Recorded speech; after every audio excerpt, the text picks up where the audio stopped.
Dunkerque. Ce nom évoque des images de puissantes divisions de chars allemands menaçant de détruire des centaines de milliers de soldats alliés. Des combats aériens sans merci entre la Royal Air Force, dépassée en nombre, et la Luftwaffe, la redoutable force aérienne allemande. Des soldats britanniques et français attendant d'être secourus sur les plages de France et un millier de navires grands et petits constituant l'une des plus grandes opérations de sauvetage naval que le monde ait vues. Des livres ont été écrits à ce sujet, des films ont été réalisés illustrant le sauvetage dramatique et les histoires d'héroïsme. Mais il y a une partie de cette histoire qui ne doit jamais être oubliée. Il s'agit du rôle joué par la météo, et en particulier par la main de Dieu sur la météo, qui a transformé un désastre en miracle. Nous allons explorer cela aujourd'hui au Monde de demain, vous ne voudrez pas le manquer. Restez à l'écoute.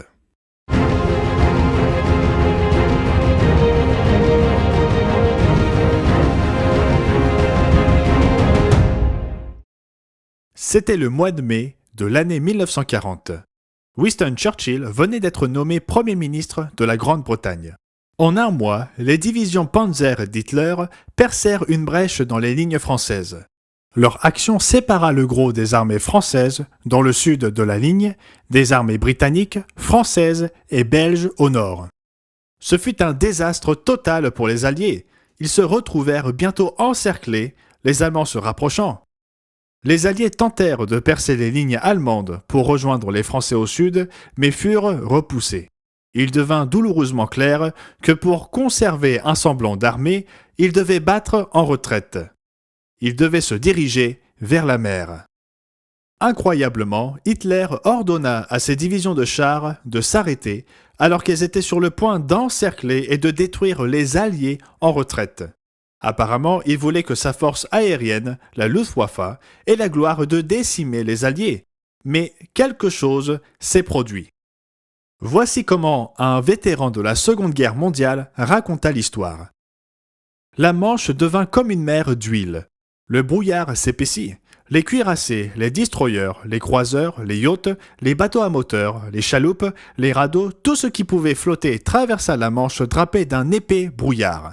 Les généraux allemands regardaient, impuissants et furieux, alors que la Royal Navy et des nuées de misérables petites embarcations commencèrent à évacuer la crème de l'armée britannique vers l'Angleterre. Le temps changea brusquement pour donner aux Alliés la possibilité de s'échapper. Si vous êtes un téléspectateur régulier de cette émission, vous savez qu'au Monde de demain, nous croyons que Dieu est directement impliqué dans ce qui se passe ici-bas. Il nous a tous créés. Il intervient dans les affaires du monde. Et il utilise la météo comme un outil à ses fins. C'est pourquoi nous vous proposons aujourd'hui la brochure « Qui contrôle le temps ». La plupart des gens ne s'intéressent pas à la météo, sauf pour s'en plaindre. Mais c'est en fait une étude fascinante que d'apprendre comment Dieu donna des bénédictions et les a retenues dans l'histoire, à travers quelque chose d'aussi banal que le climat. Dieu est vivant, Dieu est aux commandes, il utilise la météo pour accomplir sa volonté. Vous avez besoin de cette brochure pour ouvrir vos yeux sur ce fait étonnant. Elle est absolument gratuite, nous voulons que vous l'ayez pour votre étude personnelle. Écrivez, appelez ou cliquez aujourd'hui pour obtenir un exemplaire de Qui contrôle le temps. Dans cette émission aujourd'hui, nous parlons du miracle de Dunkerque. Nous parlons de la façon dont le changement de météo a sauvé les forces tant britanniques que françaises d'une destruction certaine. Dans les prochains segments, nous allons poser 3 questions. La première est la suivante. Dieu a-t-il vraiment sauvé les Britanniques? Était-ce vraiment un miracle? Ou était-ce juste le temps et la chance? Une heureuse coïncidence? Voyons ce qui a été écrit sur cette période de 9 jours, y compris des témoignages de première main. Voici ce qu'un auteur, Arthur Devine, écrivit en 1963, 23 ans après l'événement. Il y a eu du début à la fin un étrange sens médiéval du miracle dans l'opération de sauvetage de Dunkerque. Vous vous souvenez de la vieille citation sur le miracle qui écrasa l'invincible armada espagnole, Dieu souffla un vent? Cette fois-ci, Dieu retint le vent. Si nous avions eu une brise côtière d'une force quelconque le premier jour, nous aurions perdu 100 000 hommes. Remarquable, C'était vraiment serré, juste une direction du vent un peu différente. La marge d'erreur était si faible qu'avec une légère variation, elle aurait entraîné la mort d'une grande partie des forces expéditionnaires britanniques. En 1976, Raymond McNair écrivit « Depuis, beaucoup se demandent si le temps calme et couvert n'était qu'un concours de circonstances ou si une main directrice a interféré, pour reprendre les termes de Churchill, pour s'assurer que les forces alliées ne soient pas anéanties à Dunkerque. » Bonne question. Fut-ce un simple accident ou y eut-il une main directrice qui protégeait ses troupes?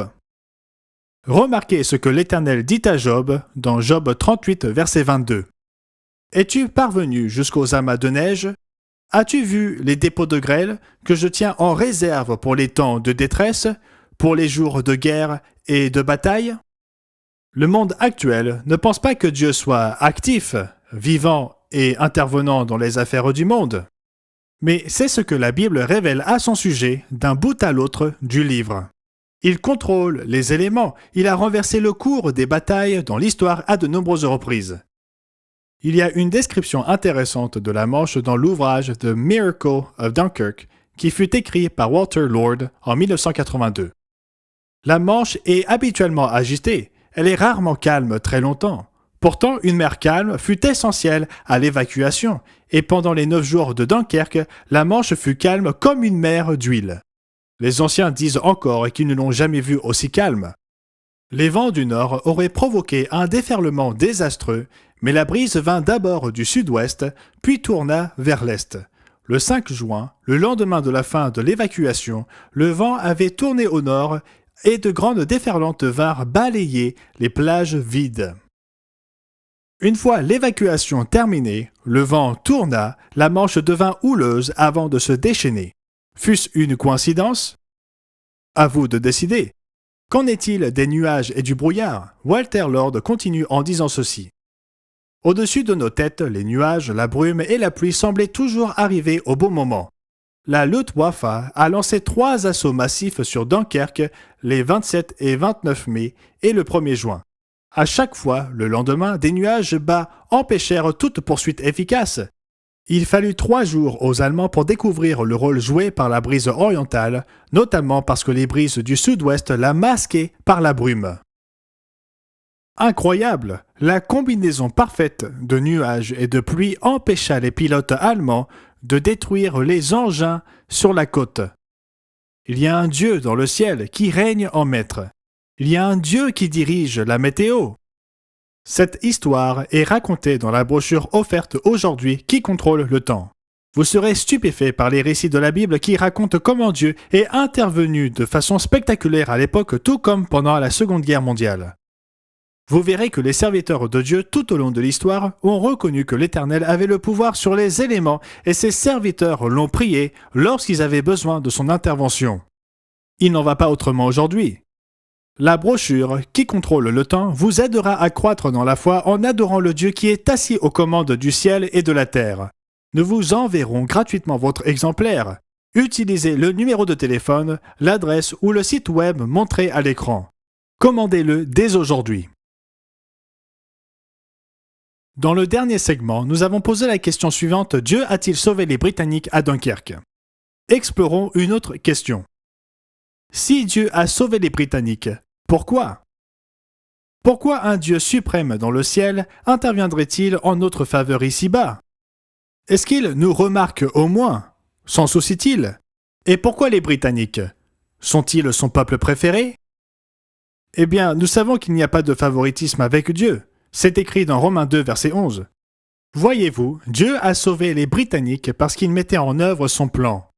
Le peuple britannique est l'un des descendants des anciennes tribus d'Israël appelées Éphraïm, tout comme les Américains sont les descendants de l'ancienne tribu appelée Manassé. Le plan divin était de faire de la Grande-Bretagne un grand pays, puis de faire de l'Amérique un grand pays aussi. Vous pouvez lire ces prophéties sur les 2 frères dans Genèse 48, versets 13 à 19, comme nous l'avons expliqué à plusieurs reprises dans Le Monde de demain. Le plan divin était d'élever les descendants de ces anciennes nations à une position de prédominance économique et militaire. C'est pourquoi la Grande-Bretagne, puis les États-Unis, ont connu une telle richesse et une telle prospérité au cours des 3 derniers siècles. Ces bénédictions qui nous ont été accordées ont permis à l'œuvre de Dieu, la prédication de l'Évangile, de prendre racine, de croître et de prospérer. Cette œuvre de Dieu proclame sa vérité au monde entier. C'est ce que vous écoutez en ce moment. C'est la pure vérité sur le royaume du Christ qui arrive bientôt. Et la merveilleuse et bonne nouvelle que nos péchés peuvent être effacés par le précieux sang de notre Sauveur Jésus-Christ. La liberté religieuse de nos pays a permis à des millions d'êtres humains, au fil des ans, d'entendre le véritable évangile par le biais de cette œuvre. Pensez-y, le monde aurait été très différent si les Britanniques avaient été vaincus en 1940. C'est pourquoi Dieu est intervenu pour sauver les Britanniques, car il y avait encore une œuvre à accomplir pour préparer le retour du Christ ici-bas. Dieu contrôle le temps. C'est ce qu'explique notre brochure d'aujourd'hui. Vous n'avez pas à vous poser de questions ou à deviner. Lisez-la par vous-même. Lisez les récits dans la Bible au sujet des événements miraculeux et dramatiques fidèlement enregistrés et transmis jusqu'à nous. Encore une fois, la brochure qui contrôle le temps a été préparée juste pour vous afin que vous puissiez vraiment comprendre ce sujet essentiel. N'attendez pas, commandez-la maintenant via le site internet, par courrier ou par téléphone. Nous voulons vous l'envoyer dès aujourd'hui. Dans le dernier segment, nous avons expliqué que Dieu sauva les Britanniques pour qu'ils ne soient pas écrasés par les Allemands et pour que nous continuions à avoir les libertés dont nous jouissons aujourd'hui. Mais qu'avons-nous fait de cette liberté en général? L'avons-nous utilisée pour honorer Dieu et servir notre prochain? Vous connaissez la réponse. En tant que société, nous sommes tombés dans la convoitise, l'adultère, le meurtre et toutes sortes d'abominations. Nous nous aimons plus que Dieu. Il y aura un prix à payer en tant que société. Et cela nous amène à notre dernière question. Dieu interviendra-t-il à nouveau dans la météo? Qu'est-ce qui vous attend, vous et votre pays, dans les années à venir? Dieu a utilisé le temps pour nous bénir. Et oui, il l'utilisera également dans les années à venir pour secouer nos nations et les amener à se repentir. Lorsque Dieu parla à l'ancien Israël par l'intermédiaire du prophète Moïse, il leur dit qu'il utiliserait le temps pour les bénir, les faire prospérer et les rendre grands, à condition qu'ils l'honorent et lui obéissent. Lévitique 26 au verset 3. Si vous suivez mes lois, si vous gardez mes commandements et les mettez en pratique, je vous enverrai des pluies en leur saison, la terre donnera ses produits, et les arbres des champs donneront leurs fruits. Mais ce n'était pas un chèque en blanc. Il devait lui obéir et l'aimer, sinon il retirerait ses bénédictions, et cela ferait mal. Remarquez ce qu'il dit au verset 14. Mais si vous ne m'écoutez point et ne mettez point en pratique tous ces commandements, si vous méprisez mes lois, et si votre âme a en horreur mes ordonnances, en sorte que vous ne pratiquiez point tous mes commandements, et que vous rompiez mon alliance, voici alors ce que je vous ferai. Je briserai l'orgueil de votre force, je rendrai votre ciel comme du fer, et votre terre comme de l'airain. Votre force s'épuisera inutilement, votre terre ne donnera pas ses produits, et les arbres de la terre ne donneront pas leurs fruits. Lisez l'Ancien Testament. Lisez ce qui est arrivé à l'Ancien Israël. C'est l'histoire tirée directement de la Bible. Bien qu'ils aient eu des périodes où ils obéissaient à Dieu et prospéraient alors, la fin de l'histoire ne fut pas agréable. Ils tournèrent le dos à Dieu, adorèrent des idoles, profanèrent ses jours saints et sombrèrent dans la débauche. Dieu envoyait des prophètes pour les avertir, comme le prophète Amos. Dans Amos 4 au verset 9, nous lisons ceci. « Je vous ai frappé par la rouille et par la nielle. Vos nombreux jardins, vos vignes, vos figuiers et vos oliviers ont été dévorés par les sauterelles. Malgré cela, vous n'êtes pas revenus à moi, dit l'Éternel. » Dieu commença à retirer les bénédictions au niveau du climat quand Israël s'est détourné de lui. Et pourtant, la plupart des gens ne le comprirent pas. La plupart des gens ne tinrent pas compte de l'avertissement. Est-ce différent aujourd'hui? Plus de 100 ans plus tard, un autre prophète, Jérémie, mit à nouveau en garde son peuple. Dans Jérémie 3, versets 2 et 3, nous lisons. « Tu as souillé le pays par tes prostitutions et par ta méchanceté. Aussi les pluies ont-elles été retenues, et la pluie du printemps a-t-elle manqué. Mais tu as eu le front d'une femme prostituée, tu n'as pas voulu avoir honte. Comme c'est révélateur, et comme c'est similaire à aujourd'hui, notre société est remplie de personnes qui n'éprouvent aucune honte. Ils n'ont pas honte de commettre l'adultère, la fornication ou d'autres actes sexuels pervers. Ils n'ont pas honte de sacrifier leurs enfants sur l'autel de l'égoïsme. Ils ne rougissent pas de la façon dont ils vénèrent l'argent et cherchent à amasser des biens matériels, mais ne pensent même pas à ce que Dieu veut. Ne devons-nous pas nous attendre à ce que le climat soit chamboulé? Dieu n'interviendra-t-il pas à nouveau? Ne commence-t-il pas déjà à intervenir? Comprenez bien, nous ne disons pas que chaque fois que nous avons du mauvais temps, c'est une punition directe de Dieu. Nous avons toujours eu des périodes de mauvais temps et même des cycles qui se répètent dans le temps. Mais au fur et à mesure que les années passent, il faut surveiller et être attentif à des conditions météorologiques plus extrêmes, plus perturbatrices et plus destructrices, d'autant plus que nos péchés augmentent. Dans la brochure que nous vous proposons aujourd'hui, Qui contrôle le temps, M. Meredith écrit aux pages 7 et 8. La parole de Dieu déclare que si le Commonwealth britannique et le peuple américain ne se repentent pas de leurs péchés individuels et nationaux pour retourner à Dieu, il nous punira par des inondations, des sécheresses, des famines, des tremblements de terre et des épidémies sans précédent. Chacun d'entre nous, individuellement, a besoin de chercher Dieu comme jamais auparavant. À la page 18, il ajoute « Soyons honnêtes, en tant que nation qui se prétend chrétienne, nous avons pollué le pays par nos adultères, nos perversions, nos crimes et d'innombrables autres actions abominables aux yeux de l'Éternel Dieu. Alors, Dieu a-t-il raison de retenir la pluie du printemps sur ceux qui lui désobéissent? Nous ne devrions pas du tout être surpris de voir l'intensité, la fréquence et le caractère destructeur des phénomènes météorologiques extrêmes. Pourquoi? Parce que nos péchés se multiplient chaque jour. En tant que peuple, nous en sommes venus à avoir un total mépris pour les lois divines. Nous sommes des nations sanguinaires et mensongères. Nous sommes dépendants des drogues comme jamais auparavant dans notre histoire, et nous choyons notre ego. C'est pourquoi nous pouvons dire, sous l'autorité de Dieu, que nos conditions climatiques vont s'aggraver et devenir plus destructrices dans les années à venir. Parce que Dieu va essayer de nous réveiller avant qu'il ne soit trop tard. Une fois de plus, aujourd'hui, dans le monde de demain, nous vous proposons la brochure Qui contrôle le temps. Ne le prenez pas à la légère. Lorsque les récoltes sont mauvaises, que les magasins sont vides, que la nourriture vient à manquer, cela va attirer l'attention de nos nations, mais vous n'avez pas besoin d'attendre que cela arrive pour que Dieu attire votre attention. Et comme M. Roderick Meredith le précise à la page 3, Jésus-Christ a prédit que les catastrophes naturelles feraient partie des signes précurseurs de son retour sur la terre, comme roi des rois. Une nation s'élèvera contre une nation et un royaume contre un royaume. Il y aura de grands tremblements de terre et en divers lieux des pestes et des famines.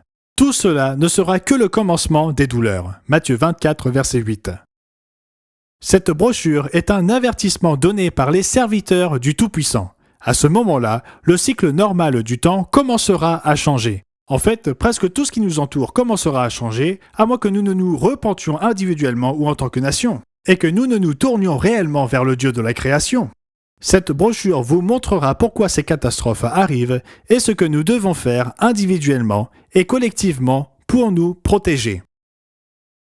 Lorsque vous lisez la Bible, et que vous observez les événements historiques, vous ne pouvez échapper à la conclusion que Dieu intervient dans le climat, et il le refera dans les jours à venir. Lorsque se produiront des événements météorologiques dramatiques que Dieu prophétisa et prédit, répondrons-nous par la foi? Répondons-nous dès maintenant par la foi? Ou nous moquons-nous? 2 Pierre 3, versets 1 à 4.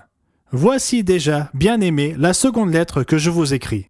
Dans l'une et dans l'autre, je cherche à éveiller par des avertissements votre saine intelligence, afin que vous vous souveniez des choses annoncées d'avance par les saints prophètes, et du commandement du Seigneur et Sauveur, enseigné par vos apôtres. Sachez avant tout que, dans les derniers jours, il viendra des moqueurs avec leurs railleries et marchant selon leur propre convoitise. Ils disent « Où est la promesse de son avènement ?» Car depuis que les pères sont morts, tout demeure comme dès le commencement de la création. Il y a toujours eu des moqueurs, des sceptiques qui ne croiront pas que c'est la main de Dieu, même si des grêlons de plusieurs kilogrammes tombent du ciel. Ce genre de destruction se produira. Le temps va se dérégler. La Bible le prophétise. Lisez Apocalypse 16, verset 21. Ne vous inquiétez pas de ce que disent les moqueurs. Obéissez à Dieu et donnez-lui la priorité. Cherchez-le comme vous ne l'avez jamais fait auparavant. Continuez à regarder cette émission. Nous sommes là pour vous aider dans votre cheminement avec le Christ. Si Dieu a attiré votre attention et que vous avez le désir de lui répondre dans votre vie, c'est un grand pas. Mais continuez à honorer et à obéir à Dieu et laissez-le vous guider dans votre vie. Dieu va intervenir de façon spectaculaire sur cette terre très bientôt. Il ébranlera les méchants, mais il interviendra aussi en faveur de ceux qui lui obéissent et qui l'aiment. Cela ne veut pas dire qu'il ne permettra pas que vous soyez éprouvés et testés et même que vous souffriez. Mais la parole de Dieu dit qu'au temps de la fin, son peuple fidèle sera sauvé, même à travers et par des événements climatiques dramatiques. Reportez-vous à Apocalypse 12, versets 13 à 15. Quand le dragon vit qu'il avait été précipité sur la terre, il poursuivit la femme, c'est-à-dire l'Église, qui avait enfanté le Fils. Et les deux ailes du grand aigle furent données à la femme afin qu'elle s'envole au désert vers son lieu où elle est nourrie un temps, des temps, et la moitié d'un temps, loin de la face du serpent. Et de sa gueule, le serpent lança de l'eau comme un fleuve derrière la femme afin de l'entraîner par le fleuve. Il s'agit du troupeau fidèle de Dieu qui est emmené dans un lieu de refuge, littéralement parlant, ici sur cette terre. Ils seront poursuivis par une armée symbolisée par un fleuve dans la Bible. Continuons avec Apocalypse 12, verset 16. « Mais la terre secourut la femme, elle ouvrit sa bouche et engloutit le fleuve que le dragon avait lancé de sa gueule. » Relisez cela pour bien saisir ce qui va se passer. Le peuple loyal et fidèle de Dieu, à un moment donné dans le futur, sera sauvé lorsqu'un puissant séisme engloutira littéralement une grande et menaçante armée. Des choses spectaculaires vont se produire lorsque Dieu interviendra en faveur de son peuple. C'est l'avenir, c'est la vérité et c'est ce en quoi vous pouvez avoir confiance. Le monde est sur le point de subir certains des événements les plus dramatiques de toute l'histoire de l'humanité. Vous avez besoin de cette brochure qui contrôle le temps pour comprendre ce qui se passe et pourquoi. Dieu est toujours sur son trône, il intervient de nos jours et il accomplira son dessein. Il est intervenu à Dunkerque pour accomplir son plan et il interviendra à nouveau dans les jours qui viennent. Jésus-Christ a parlé des jours qui précéderont son retour dans Luc 21 au verset 25 et 26. Il y aura des signes dans le soleil, dans la lune et dans les étoiles. Et sur la terre, il y aura de l'angoisse chez les nations qui ne sauront que faire au bruit de la mer et des flots. Les hommes rendant l'âme de terreur dans l'attente de ce qui surviendra pour la terre, car les puissances des cieux seront ébranlées. Les cieux sembleront littéralement se désagréger.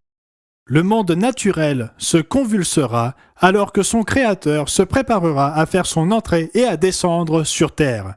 Pour ceux qui ne sont pas prêts, ce sera horrifiant. Ils penseront que c'est la fin du monde. C'est pourquoi nous vous le disons d'ores et déjà pour que vous n'ayez pas à être effrayés.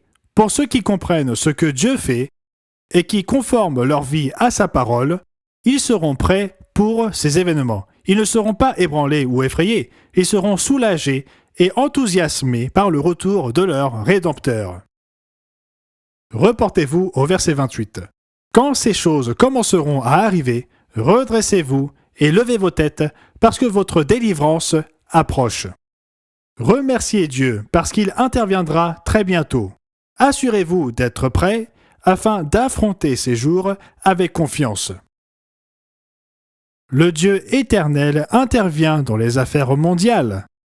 et il utilise le climat comme un outil puissant pour annoncer sa venue. Merci d'avoir regardé aujourd'hui et n'oubliez pas de commander notre offre d'aujourd'hui qui contrôle le temps. Et n'oubliez pas de nous regarder régulièrement à la télévision ou sur Internet pour chaque émission du Monde de demain.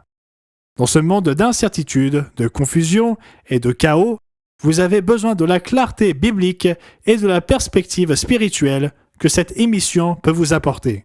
Chaque semaine, Richard Ames, Gerald Weston, Wallace Smith et moi-même vous apporterons la vérité sur les prophéties qui prennent vie en ce moment même.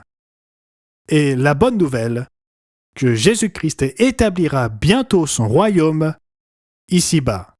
Que Dieu hâte ce jour. À très bientôt.